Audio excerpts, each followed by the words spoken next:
There we go.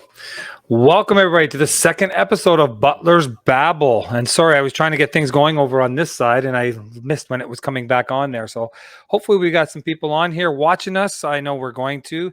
And just to give everybody a little brief overview of today's show, just a reminder, we are going through StreamYard. So if you have a chance and you want to comment or make any questions for Rob during the podcast today, you can do so just by typing in the chat there, and we will see your comments and we can ask Rob. But it is easier if you go to streamyard.com/Facebook and give them permission to use your name in this. And today, for the first time, we're actually streaming live to our YouTube channel also. And I was just checking to make sure it was all streaming fine, and it looks like it is. So I think we're doing pretty well there. So that's a good thing. So hopefully everybody's watching, everybody's here. And I'm just going to give you a brief overview of our guest today. So my guest is a good friend of mine who I've known, I want to say probably now, Rob, about 14, 15 years now. I'm back in the 2008 area. And Rob lives up in Sudbury, Ontario, Canada, and a fantastic photographer, runs an amazing, successful photography business out of Sudbury. And we'll get into that a little bit later in the show. But instead of me telling you more about him, we're going to get him to tell you more about himself. So today's show, we're going to try to empower, motivate, and inspire you to be the best that you can be. And no matter how down you've been in the past, we're going to show you that you can always turn it around and be successful. And Rob's one of those people that can prove that to you. So he smiles, but he knows it's true. So today I would like to welcome Robert Provencher. Welcome to the show, Robert. Great to be here, Johnny. Glad to see you. Everyone else, anyone else? And Rob, you're on the other side this time. Usually you're on my chair interviewing other people, and here you are on the other side now. So you got to get used to that. Well, you caught the fire, John, and it's obviously something you're very passionate about doing, and you're dedicating to this new adventure. And I'm real excited for you. So no, thank you. I'm really loving doing these shows, and I hope everybody's loving watching them. And so why don't we get started? Why don't you give everybody a little bit of a history of who Rob is, where you grew up, give us family history, everything like that. Get into my story. Right into your story. All right. So I was born on almost on the beaches of Blind River in 1958. It was July 26th. My mom went into labor and off she went to the hospital. And I was born at 8:15 that night. And my mom and dad met in Blind River, and I would have been the third. they had lost a child the year before in a car accident. It was a fatal car accident for them. My mom was 8 months pregnant. My dad lived, my mom lived, and I was the first after that, and 4 more girls came along. So I've got 4 younger sisters. So kind of grew up in Blind River for 3.5 years, and then we moved to Sudbury. And so most of my life is involves Sudbury, Ontario. And my whole family moved out of Sudbury in the last 25 years to London, Ontario, and Ottawa area. So I like it up here. As you know, John, you live in the north too, and it's a beautiful, beautiful country, smaller communities, lots of friendly people, friendly faces. It's a glorious place to be. So I'm still here, and no intention of leaving anytime soon, other than maybe visiting Costa Rica more and more. So I grew up. You'll probably get into that a little bit more, but I bet you would love sure to live there full time. So I grew up. We were poor, you know. My dad. I don't know what my dad's problem was, but he had a real poverty mentality. We always rented. If I could show you a picture, I probably have it somewhere. I ran a webinar once on prosperity, and I showed the 4-plex stucco that we were living in. It was so gungy, and 2 bedrooms, and I was 4 till about the age of 7 when we were living there, and it was just the start of my criminal career, so to speak. I started acting out at the age of 5, fire, stealing stuff, and general all-around vandalism. So I was a bit of a misfit and a miscreant from a very early age. Some point in time, my mom told me years later, she said she brought me to a social worker type person. I was like, what's wrong with my boy? She was trying to figure that one out. I was, my mom and dad were very, very, very Catholic. So I know my mom was praying for me quite a bit. However, she probably needed to step outside that and do a little bit more. And my dad especially, because the social worker said, He's just looking for his dad's attention. And, that's a large part of the reasoning behind a lot of misbehaviors with a lot of male youth. That's why they join gangs and get into general, trouble, because there's something missing in their life. So, and that behavior carried on like consistently, nonstop, and in school, outside of school. As I got older, I got more creative, and then I eventually ramped it up when I was 16. So two things happened when I was 16. I had a picture when I was 16, but I couldn't find it. I wanted to show it to you. I was such a scrawny looking kid, long hair, and just trouble through and through. But what happened on my 16th birthday, I had my first drunk, and I just took to alcohol like right away. It was like, wow, this is amazing. So that became the new motivation for getting into trouble. Now, getting into trouble meant, on top of everything else I was doing, if I was vandalizing or breaking into cars, I started breaking into houses and stores and what have you in order to acquire booze. So, that was a problem. That was a problem with me. And school, the whole time I was half asleep in school. Teachers always complained to my parents saying he's smart, he just doesn't try. And they tell me that, like, I didn't know what that meant. I had no clue what that meant. So I would underscore my entire youth, pretty much right through my 20s, as being lost. Yeah. So no direction. And I can touch on that later. And I think that's one of the reasons why I like teaching others. And like what you had said earlier, John, before we started this interview, you said that you really like learning from people and asking questions.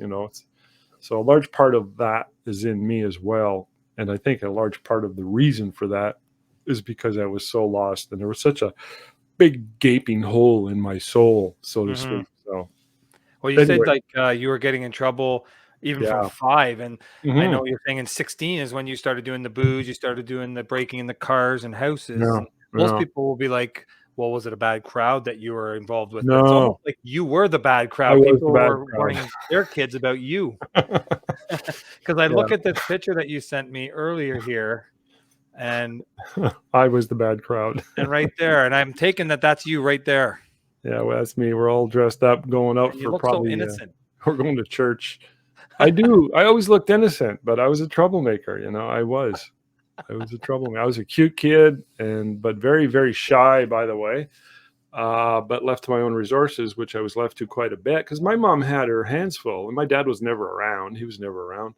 And that house, by the way, is that's in Sudbury. It's out in New Sudbury. And it was, what do you call that? Subsidized housing.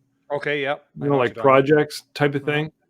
And, you grow up in that, you don't really think about it. But later on in life, I'm like, well, why the hell did my dad at least buy a house or rent a house instead of going to a government funded house? It was just the weirdest thing. I was kind of scratching my head years later. But so anyways, I was in trouble. Yeah. And I was kind of the leader of the pack. And I always thought too, there I am, I'm 17 there. I always thought that if I would have been in a inner city or something, I would have really ramped it up. I would have joined the gang easy. I would have just fit right in, because I was looking to plug in somewhere. So when I was 16, I took the booze, I took to drugs, I took the rock and roll, loved rock and roll. I mean, albums probably really saved me in many ways, because I connected with music. There I am at 19. And so when I was 16, I got into trouble big time. 16 to 17 were really bad years for me. Started getting in trouble with the cops, because it's no longer child's play. And back then, at 16, when I was 16, I don't know, the law changed to 18, but when I was 16, you were an adult. There's no question about it. You were treated like an adult if you broke the law. They didn't have juvie court, at the age of 16, 17. Nowadays, they have that. So my first criminal offense was 6 weeks after getting my first drunk on, breaking into a house, which was the norm. and I got caught, and so B&E, and it was all in the pursuit of booze. So 16, and I got 3 more charges from the age of 16 to 17, and then I got kicked out of school in grade 11. So 16, you're in grade 10, right? So in grade 11. Yep. Yeah, you graduated 17, so you probably would have been around that grade 10, grade 11 age there. Yeah. And for those that don't know, Sudbury's not a huge town, but it's not a small town either. It's kind of like a mid-size. It's about 100,000. It's a mining community. Yeah.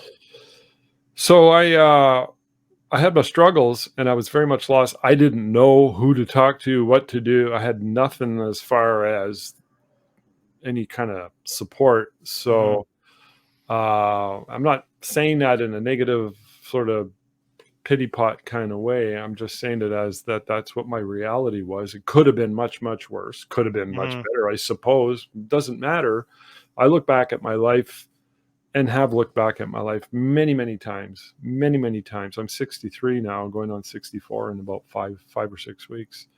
I look at my life, and I think everything happened for a reason.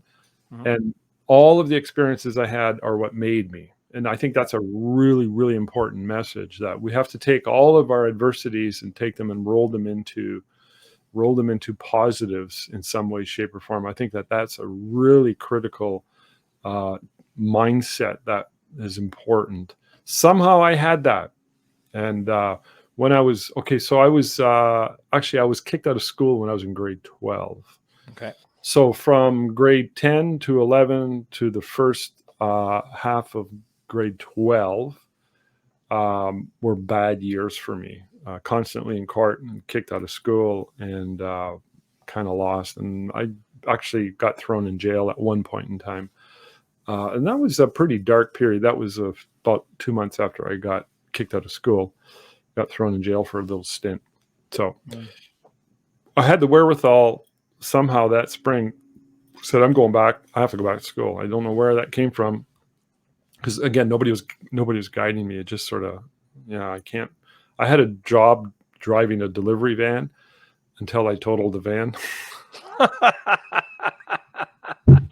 Oh, it's worse than that, John. You don't want to know. It gets worse than that. I got fired from that job, not for totaling the van, but for doing something much worse. I'm not going to get into it. But it was pretty bad. So, but I remember driving the van. So I can't do this. I got to go and re-register for school. And I did. So, and I did. And a couple things happened. I have to tell this story to sort of highlight some wooey stuff. And yeah, it's kind of weird. So I'm not a super religious guy. I'm trying to work that out. Okay. Just the thing, I've probably been so scarred emotionally insofar as religion is concerned. There's like this thick layer of resistance. But I always thought to myself, if there's a God showed up in my life 3 times. Okay. And that was the time I went to jail when I was 17. I was horribly, horribly lost, running with the wrong crowd, and kicked out of school. And I already had 3 or 4 criminal offenses, and I was completely lost. And my mom said that my uncle Jim, who lived out in British Columbia, needed somebody to drive for him for 3 months. So I got a job working for him for 3 months. That was when my life changed. So the fact that I got out of my environment, and that was a little godsend. He lost his license for drinking. Well, it was really kind of innocent. It was just, he had a couple drinks after work on a Friday after work. It was very, very mild, and there was a spot check, and he got nailed. So he lost his license for 90 days, and he was stuck. So, and he's a very generous soul, and he wanted to help me out. So, no, he never knew my situation. I only told him that about 4 or 5 years ago. But he needed help, and he wanted to keep it in the family. So he brought me in, and I'm sure he didn't have a whole lot of fun having his 17-year-old punk ass kid in his life, but it saved me. It really, really saved me. Now, around 2009 or 2010, I wrote him a thank you letter. I said, thank you. Kind of late, but better late than never, right? Exactly. I don't know why I didn't think of it earlier, but I just wrote him a letter, and I said, I just want to say thank you. That changed my life. I'm not sure if you knew that, but you know it now. And he called me, and we had a nice little chat. So that was one event. And then when I went back to school that next September, the first day of school, I was in the cafeteria at lunchtime waiting for my badass buddies to show up, because we're going to go outside and smoke some cigarettes, whatever else we can muster. Anyways, this guy's walking up towards me, and he's kind of geeky looking. He's redheaded with buck teeth and a little pimply and all. And he's all smiley. He sits in front of me, and he puts his hand out, and he goes, "Hi, my name is Jean-Marc. They call me Bo. That's my name. And I'm from Hanmer High, which is another high school. I just started here, and we became best friends." Now, he was an honor student. He was the captain of the basketball team, and he was a honor student. He won all kinds of awards at the end of the year. And I'm thinking to myself, I didn't think of it at the time. We became fast friends. And I thought of it later. I thought, man, that guy saved my life, because I learned how to be a student through him. I observed, I watched, and nobody had ever shown me anything of that nature before. So I was a very, very mediocre student. That year, I was getting 90s just by having him in my life. And what the hell was a guy like that wanting to do with a guy like me? I mean, he was clean cut, honor student, and, the complete opposite of me. He obviously saw something in you. I don't know. Sometimes people just have a sixth sense. We became friends, and I was the best man at his wedding, and saved my life. So that's sort of these little nudges. Now, the third time, it was a story I was telling you earlier before we went live. I had somebody come by the studio, a younger man who I was chatting with, and I told him this story. This was the third time. So we were talking about, like, in my early 20s, I was having really, really bad panic attacks. And the way the panic attacks happened was I love photography. Can we go back to that for a second? Sure. I discovered photography when I was at the end of I went back to high school. I finished high school. I actually got decent marks. And I remember being in the hallway, and my sister pushed me in the guidance counselor room, and she said, "Go sign up for college." I didn't know any better. I didn't know any better. She came up to me. She goes, "Did you sign up for college?" I said, "No, what's college?" She goes, "Sign up." So I signed up for the only course that I was really qualified for, which was audiovisual technician. And they had that course. I took that course too. Yeah, there you go. Cheers to the AV tech of 76 or whatever year. I had one semester. I went for 45 minutes, I always say. But there was a photography program in there run by a real stern German guy called Carl Summerer. Everybody was afraid of him, but I respected him because of his ability to take photography, and it just captivated me, especially the darkroom. So I quit that, and I went to Fanshawe for one semester as well. And then I quit that, and then I worked for about a year and drank a lot of beer. And so I quit getting in trouble, but I'm doing lots of drinking still. That's still a thing with me. And so I decided photography was going to be my thing. And somehow, something. Oh yeah, I got a job in the darkroom for almost 2 years as a darkroom tech. Okay. Now, I was extremely shy. I was very socially awkward, very, very socially awkward. So I did that job, and it was very technical. And but I was always ambitious. I don't know where that came from. I always had a lot of ambition to want to push forward. And I'm so grateful for that, because I had so many relatives and friends my age who didn't have that, and I see it, and they just kind of went. I think it's so important to want to just keep pushing forward and to really conquer your fears. And in my early 20s, I had this cockiness where I'm going to go out there and market myself. And I got this job because of my marketing skills. I put together a killer resume, even though I was barely qualified, but I did a good job. And for the first 6 months, it was really hard because I was just learning it. And then the next 6 months, I mastered it. And then for the next 8 months, I just did it, and I was bored, and I applied for another job, and I got a job doing school photography. And the school photography job were the start of my panic attacks. So I was extremely shy, awkward. Really, I had a hard time, like, just even being on the phone with people. So, if we were walking out in the street at 3 a.m. and I was looking for trouble, I was a different person. But so I had this job I applied for. And the guy, he was a school photographer. He managed the whole area territory. And he said, okay, come on over next Wednesday. We're going to do I'm going to set up the camera. I'm going to show you the lights. Got a couple. He has 3 daughters. They're little kids, and they have some other friends in the neighborhood. We can do some practice shots. This is school photography, right? It's pretty easy stuff. It's like a factory job. So he sets them up, and he's about to take pictures, and he's about to ask me to take a picture. And I had to leave the room, and I went up into the bathroom, and I was having a panic attack. Have you ever had a panic attack? It's the worst thing ever. It's not an anxiety attack. It's way worse. It's like you're hanging off the edge of a cliff over the crashing boulders down below, like 200 feet below, but you're walking down the street. And that's the feeling of fear you have. It's just horrendous. Yeah. And that triggered that right then and there in my life. And so I don't know how we got through that day. He probably just said, whatever, don't worry about it. We'll get to it later. I don't know. It was pretty, like I was kind of technically adept, and he wasn't worried about it. So the next week was the first day of school, and the first school that he starts with is very small to kind of break in the new guy, which is me. And it's a high school, so there's like 350 students. He could do it if he wanted by himself.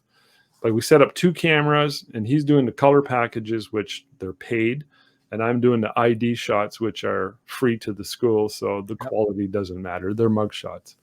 And the camera doesn't work. Now, I'm really, really, really nervous.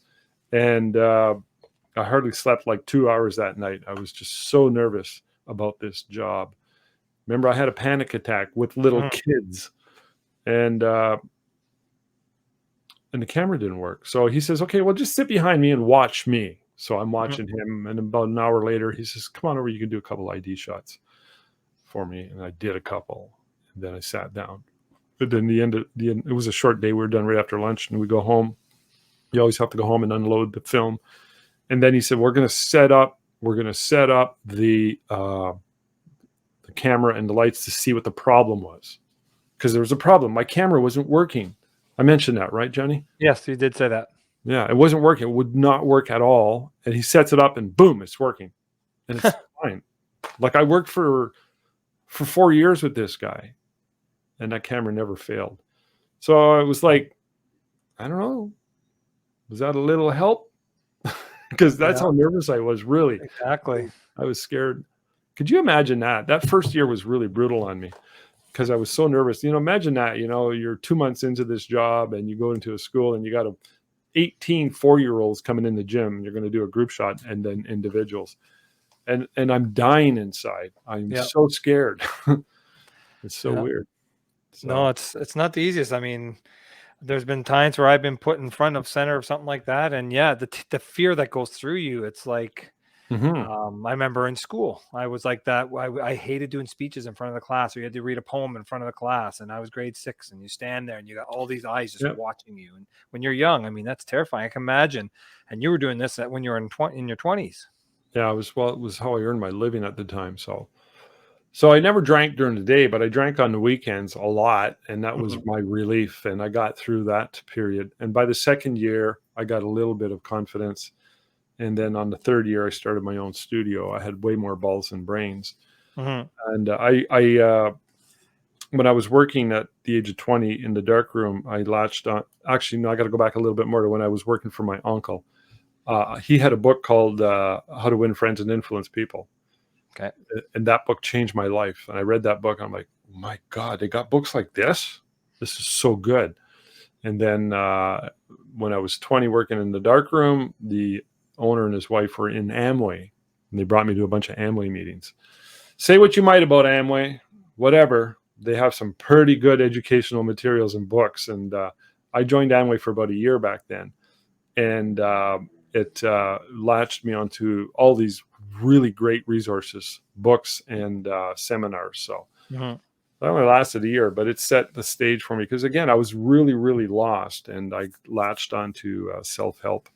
I've heard similar stories, much, much more intense stories from other people who have had similar experiences, but they were much more depraved and latching onto self-help books and books like Think and Grow Rich and The Power of Positive Thinking saved their lives. And I can attest to that as well. So people like to, diss it, and they like to diss things like Amway and whatever. Okay, we can talk about that if you want, but it doesn't matter. My experience was that it was really, really beneficial, and it showed me that. So that was something that I can really credit that to. So that gave me, I think, in many ways, a philosophical foundation based on self-improvement and self-help and business success books. Yes. And largely because I was so empty inside, and I was looking to be filled. John, you and I do a weekly podcast for photographers, and I've been doing that similar thing for about 22 years now. Yeah. It's insatiable.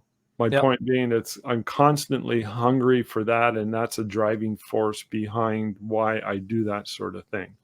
Well, going back to the panic attacks and a little bit of the anxiety, which to this point you really haven't been getting really anxious as much as more panic attacks.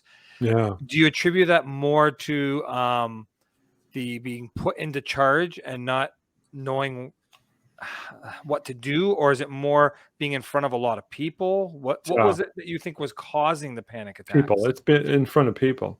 Yeah. Yeah. So being in front of a group of people and just clamming up, basically. Yeah.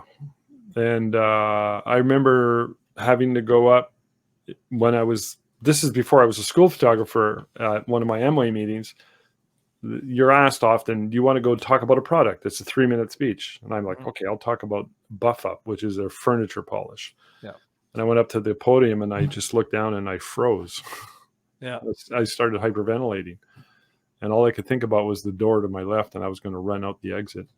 Yeah. So it's not that the knowledge, I mean, you had the knowledge, you knew what to do. Same with the camera. When your camera wasn't working, you knew how to set that camera up, and you knew that it was probably working fine. But then all of a sudden you got in front of those kids, and all of a sudden, are you thinking about being in front of those kids? And all of a sudden, my camera's not working. Now, did he talk to you afterwards and you were like, no, explaining it to him what happened, or he just took it in stride, or what? Took it in stride. It was weird. People get uncomfortable about stuff like that. Nowadays, they just medicate you. If I'd have been a kid nowadays, I'd be medicated for sure.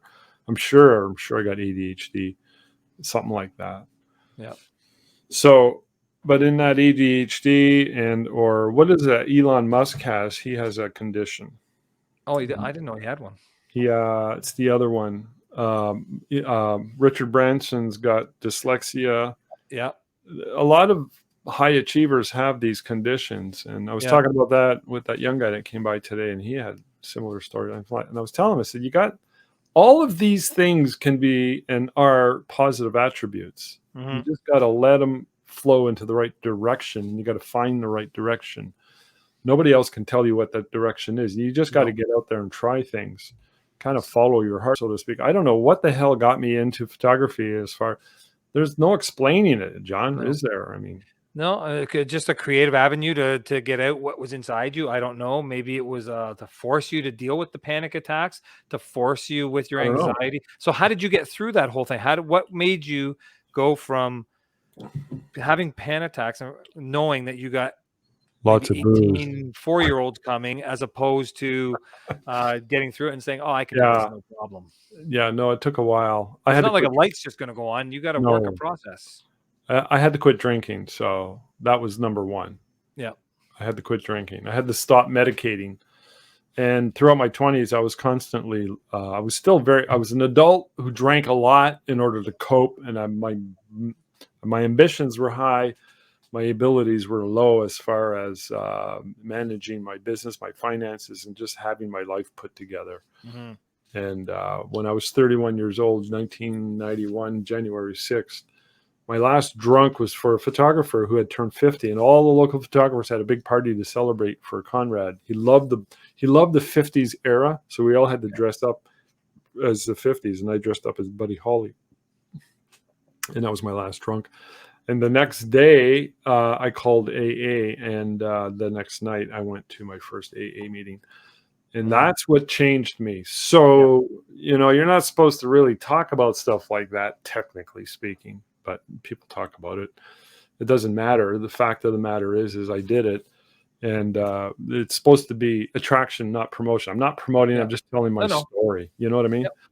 And I have absolutely zero shame insofar as that story is concerned. But I actually think it's quite an amazing story. And I've heard from so many other people who had similar experiences. And it all underscores the same sort of idea that I was talking about a while ago. You've got to tap into your strength. And the only way to tap into the strengths is to deal with the inner demons that are plaguing you. If you don't deal with the inner demons, if you don't decide to walk down the road, there's going to be a dragon in the front of the road, and you got to draw your sword and decide to do battle. And that demon, that dragon is your inner demon, and you have to. And it's weird, as soon as I decided to do battle with the dragon poof, disappeared. Well, it's like anything, like smoking. I mean, you got to remember, you started when you're around 16 years old drinking. 31, that's 15, 16 years old. 16 years you went. That was your medicine. That was your medicine. That was what you went to. Do you think that's where you said that sometimes that was the drinking was your almost your catalyst, I guess, for your panic attacks? Is it because it made them worse? You were afraid people were going to find out about your drinking, or was it more? I didn't give a shit about that. Okay. No, I didn't give a shit about that. No, didn't care. Because I know some people are like that. They're afraid they do stuff, and then they don't want to get caught. Like, did you wake up drunk? Was it that bad, or was it just a matter of you just used it to get to sleep at night? Some bingers were pretty bad, but mostly I was a weekend drunk. So, but I could never not drink on the weekend, every single weekend. I probably thought that was normal. Yeah. I know a lot of drunks per se who were daily drinkers. I could never do that. I don't know why.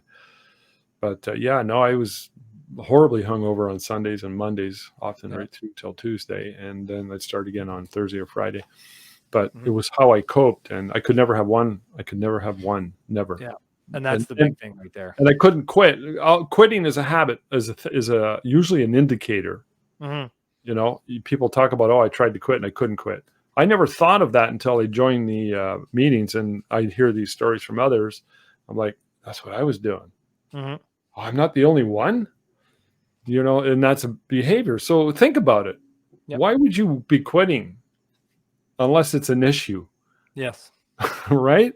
It's true. People don't just say, I'm gonna quit eating pizza or whatever, or just random things. If they're quitting something, that usually is an indication that it's a problem.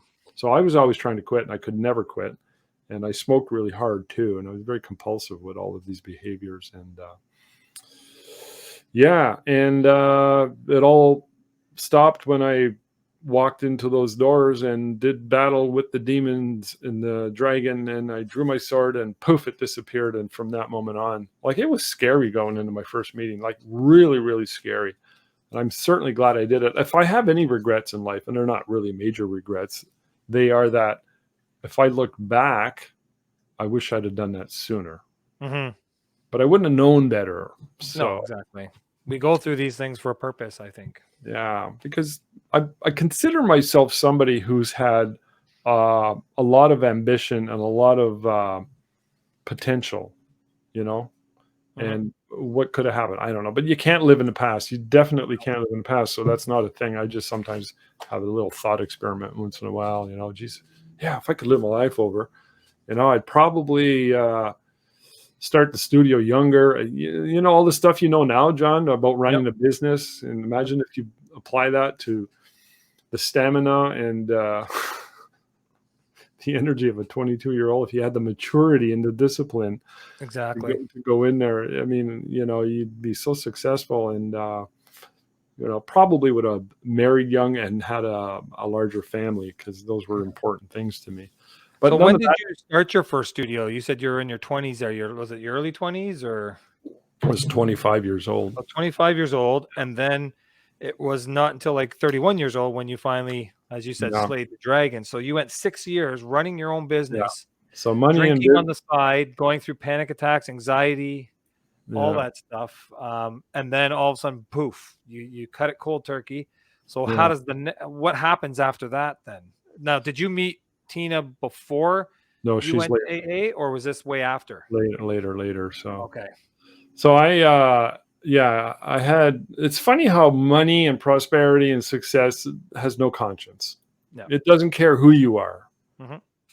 You could be a total fool like I was. And, I saw a building with an apartment in it. I thought I'm going to open a studio there. I called it Mr. Photo. Oh, Mhm.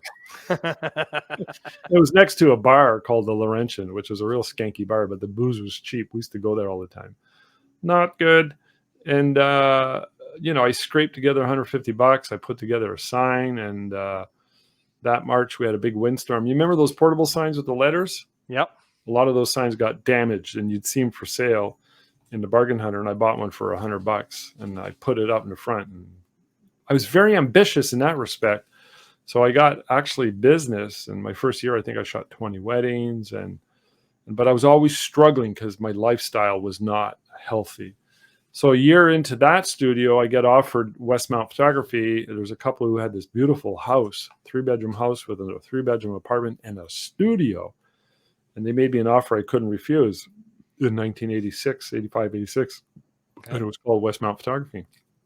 And I took it over. And I eventually bought the building. And I sold it. I sold it a year after I bought it because I owed a lot of money. So I sold it and I made a lot of money, and I paid all my debts off. And then it was right after that a year later I sobered up. So, it's hard to run a business long term when you're living that kind of a lifestyle. So I'm glad I quit, because when I quit, I had the discipline, the fortitude, and a totally different outlook on life. It was amazing for me. And I feel sad for those who never tap into that for whatever reason. It's usually pride, ego, and fears that drag a person down, and their addictions get the better of them. So I felt really, really good. There's a thing in the recovery world called the pink cloud, where a certain amount of people who go into recovery, they get really happy. There's like a pink cloud that takes over their life. And I had that. I'm going to say I had that still largely. But the first 4 or 5 years, I look back at those years very, very fondly, because everything changed for me. And one of the things I did was I joined Toastmasters. Yep. I figured if I can go to a meeting and pour out my soul and talk about all my inner demons and all my faults and accept the fact that I'm an alcoholic, if I can do all that, I can go to Toastmasters. I always wanted to be in front of people. I knew that was an issue, and I joined Toastmasters thinking I was going to join for 1 year. I'm going to go in and I'm going to leave. This place is too scary. I ended up staying 11 years, took a bit of a break, and went back, and I was a member up until COVID. They haven't started the meetings yet. Okay. But I love Toastmasters. Now I go to Toastmasters and I go to AA meetings, and I'm now the old guy. I'm Gandalf. I'm like the old guy, but I was a young guy at one time who had major struggles. And so I went through that whole journey, and these things are not, in my view or experiences, these are not things that are just kind of bestowed upon one and like, here's your gift. You know what I mean? You might have a predisposition to do something. And I think I'm a pretty good public speaker. Yep. No, I can vouch for that. Yeah. And that was never the case, John. No. Not when I was in my 20s, for sure. And struggled in my 30s when I joined Toastmasters. I had to get good, but I wanted to get good. And it was really, really important to me that I had that ability. For whatever reason, I had to have that ability to communicate. It was almost like my whole life I was so sort of abandoned and left on my own that it was like, well, what about me? This inner child was saying, what about me? I want to be heard too. Maybe that's part of it. I don't know. Doesn't matter. I heard Monty Zucker, who's a world famous photographer. He's passed away a long time ago. You might remember him. Yep. I know the name. Yep. Yeah, he was saying at a meeting once. He said that photographers they have a lack of self-esteem, and that's why they need to take pictures. I mean, he wasn't saying that in a derogatory sense. He was just saying it more admittedly, talking about himself. I mean, we're always looking for affirmation, and we get it through our photography. Yeah, it's not a bad thing. It's not a bad thing. Not a bad thing. Why I got into Toastmasters and really got control of my public speaking. So when And it came to Toastmasters, did somebody ask you, invite you to it, or you just said, you know what, I've heard of no, it, I like it, I'm gonna go check it out, and then tell us that first meeting you went to. Like, I'm sure you were terrified. I was pretty nervous, but don't forget, I was sort of starting this new journey with the pink cloud, Hmm. and I felt good. So for the first time in my life, I felt optimistic. Good. I never felt that before. I felt optimistic. Yeah, this is cool. Yep. And I was scared to death. My knees were knocking, but I had this underlying sort of like exhilaration going on, and Hmm. it was a lot of stressful times, but I'm going to say it was a lot of fun too. Yeah. I got to the point, and this is me bragging now. And I still say this: if you gave me a topic and said, "Go walk out on that stage, and you got to talk for an hour on that topic in front of 500 random strangers that you've never met," I could do it. Mhm. I could do it. I I know I can could see do you. it I can see you doing it. I've known because you I have a long enough skill to know set. you could. I know how to weave together stories and talk in public without having that social anxiety cloud my thinking. That is Hmm. gone. Yeah. I still get anxieties. That's for sure. I was telling my daughter yesterday about that. I said, I still get anxieties. I get anxieties when I'm speaking in front of a group. Yep. And I just go, oh, hey, old friend. And it'll go away. Yep. And not a panic attack to me is 10 times worse. Okay.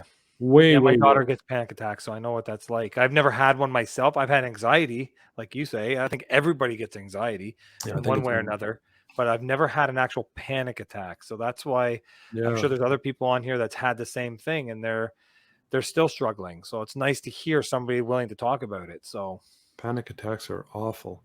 yeah. And when I went through my bout, they never came back. I never had them again. Well, they kind of lurked there while I was doing the school photography. Yeah. They were always like threatening, but then they faded away. And I think as life experiences, now I look back at my life, especially I was able to do this in my 20s. I'd look back at when I went through that phase, and I Yeah. always was able to say, good thing I went through that. Because imagine I was working in a dark room, Yeah. no social contact. You're like Gollum. You're working in the dark. Yeah. Imagine if that I would have just crawled back into that shell, Yeah. stayed in the dark room forever and ever because I was Mhm. too afraid. The person I would have become would have been a completely different person. Yeah.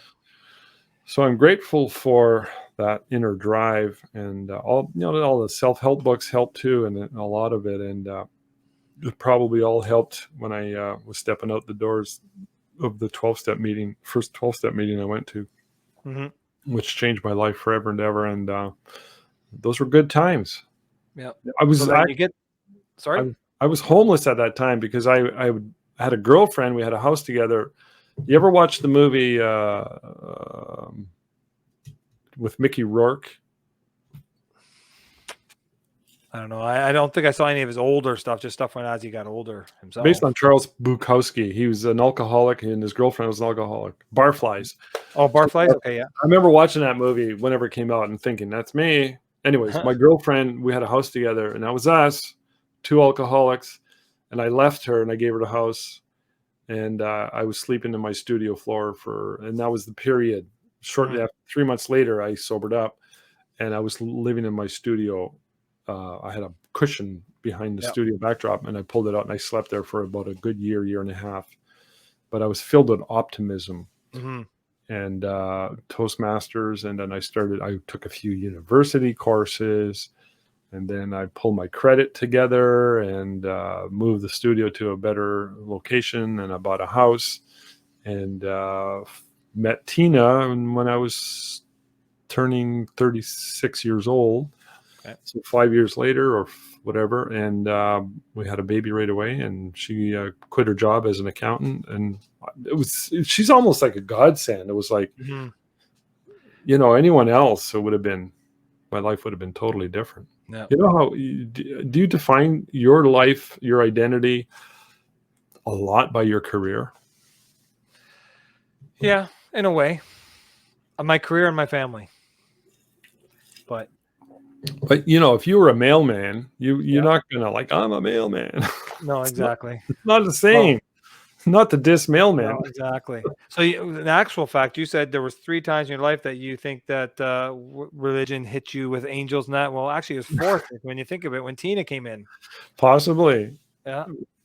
My dad always used to say marriages are made in heaven, and maybe that's the case. But Yeah. I also was big into John Bradshaw, The Inner Child, and he talked about how you attract people at your level. So Mhm.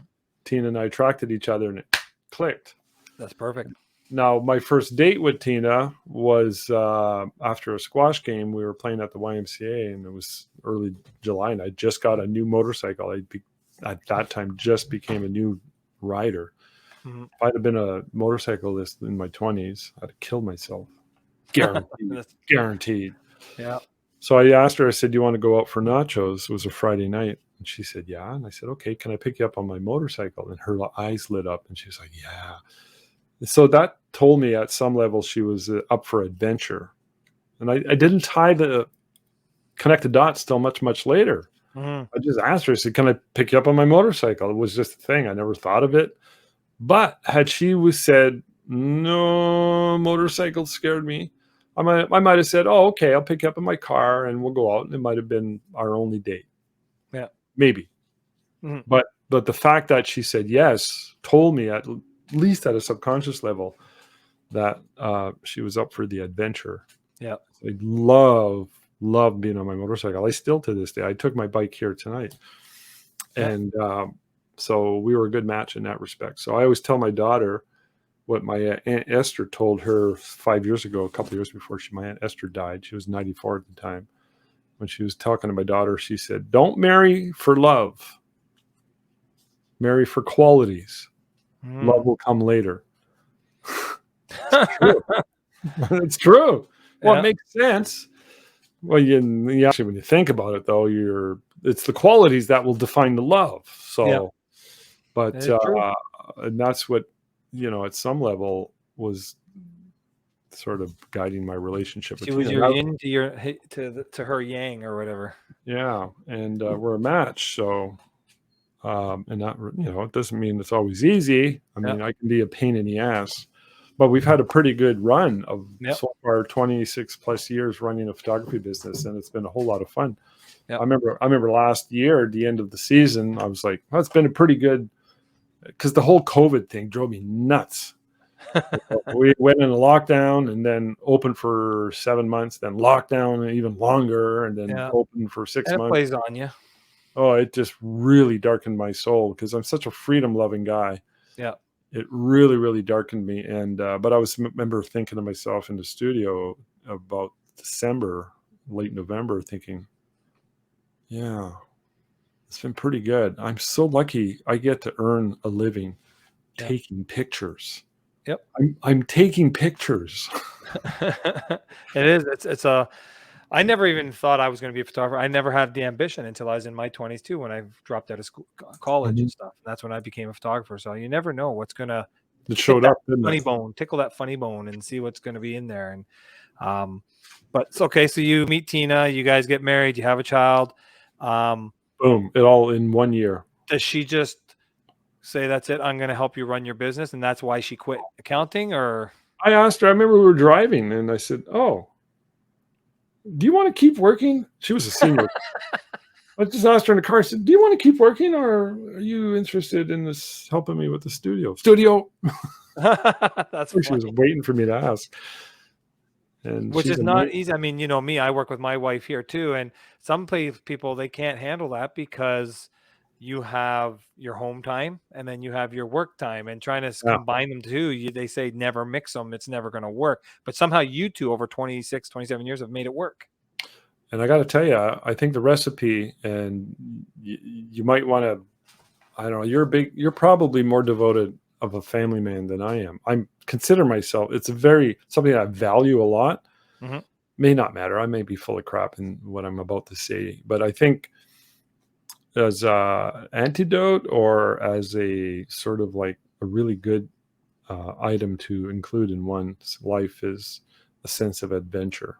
I'm not talking about sexual adventure here. I'm talking about going out in life and doing stuff together. Yeah. My wife and I have traveled a lot together, and we travel really well together. So there might be stuff that you might consider doing with your spouse that is adventurous. Yeah. For us, it was that going on. She loves being on the motorcycle. She loves traveling. And I'm not saying that that's what you need to do, but you need to look at, well, what could we do that's adventurous? It could be anything. Going on a hike, going camping, could be anything at all. Could be starting a new business, could be starting an association, a nonprofit, could be anything. Could be joining Toastmasters together. You got to look at things like that, I believe. And it applies. Joseph Campbell said, a famous saying, and my first year of sobriety, I took a university course and I discovered Joseph Campbell. And I always remember what he said. He said, follow your bliss. Follow your bliss. And I love that so much. I actually put it on my license plate. For 5 years, I had YRBLISS. And maybe more, I'm not sure. But throughout the 90s, up until I married Tina, and a few years later, I had that on my license plate because I really believed in it. And it's something that needs one to look at oneself. And you need to be honest. You need to have goals. And you need to have a network of people. You need to have a support group. So you have to be with the right people. So, but my point being that I was living those elements, those principles. I was applying them big time into my life. And it really, really paid off in spades. And then I married and I still kept applying them. Yeah. So I think that, I just came up with some wise words for marriage counseling advice. There you go. Well, you think about it, self-empowerment, all that stuff. Well, why not apply that to a marriage? It's very true. And it could easily be applied with the same principle of Joseph Campbell, follow your bliss, and just go on an adventure, whatever that adventure might be. And I think if you're in a mismatch, you're going to have problems. So you got to have the same values, same qualities. No, exactly. My wife and I have the same values, but we're complete opposites personality-wise. But I also like your type of person that when you put your mind to something, you're going to go do it. It's actions. It's not just saying you're going to do this. You're a big believer in that 5-year plan type of thing. Yeah. You've always bugged me about it. You got to make that 5-year plan. You do. And you're a big believer in that. And then going back and looking at that 5-year plan 5 years later and see if you actually put any of that to action.